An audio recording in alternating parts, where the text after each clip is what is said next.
I'm Lee Holin. I'm a sculptural collage artist. I'm from Bayside, Queens, currently living in Chinatown, Two Bridges, you name it, they'll rename it. I have a connection, I feel like, with old New York.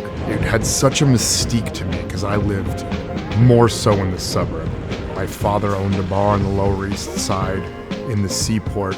So as a very young child, I was in Manhattan and in grimy areas all the time. When I finally opened up and started to put myself into New York is when it started to not be that New York that had so mystified me.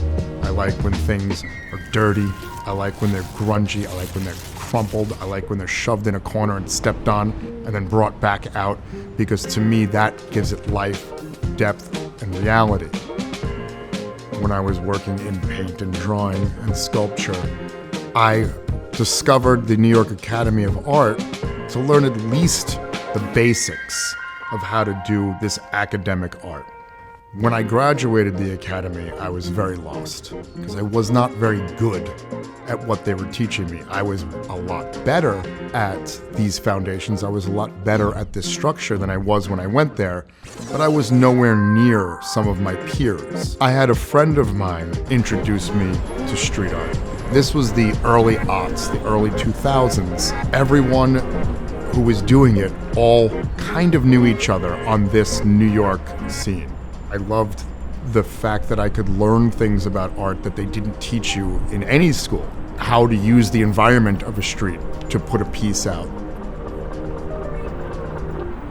I did street art for about a decade before I started to feel that street art was not what it was when I originally started to fall in love with it.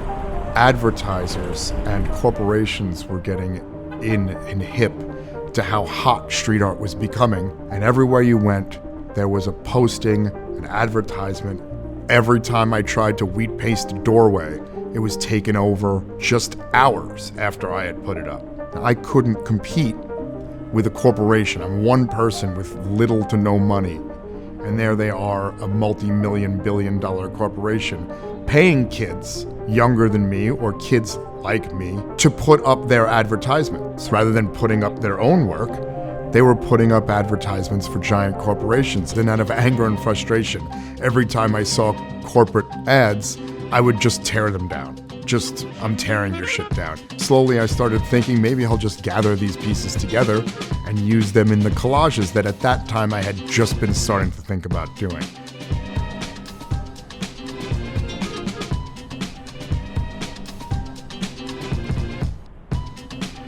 The idea of the self-portrait was the simplest idea, and by creating a simple concept and a simple composition, I can take this material and make the material and the use of that material become the focal point.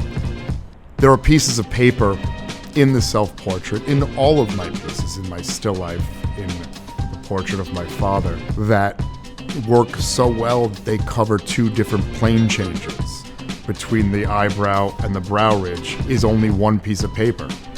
And I think it works from a distance and it works from close up, because when you're close up to these pieces, they're a very different experience than when you stand back.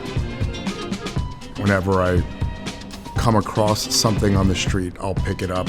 Sometimes I'll have a full day and I'll go out to my farms. I gather what's grown, the advertisements that have collected over time and gone over each other in a feud.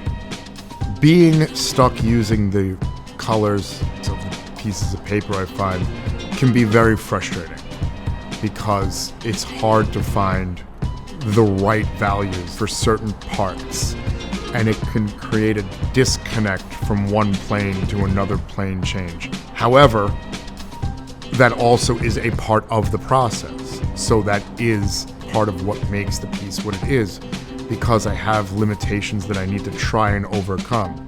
And sometimes I do, and sometimes I have to tear the whole fucking thing apart and start over. All right.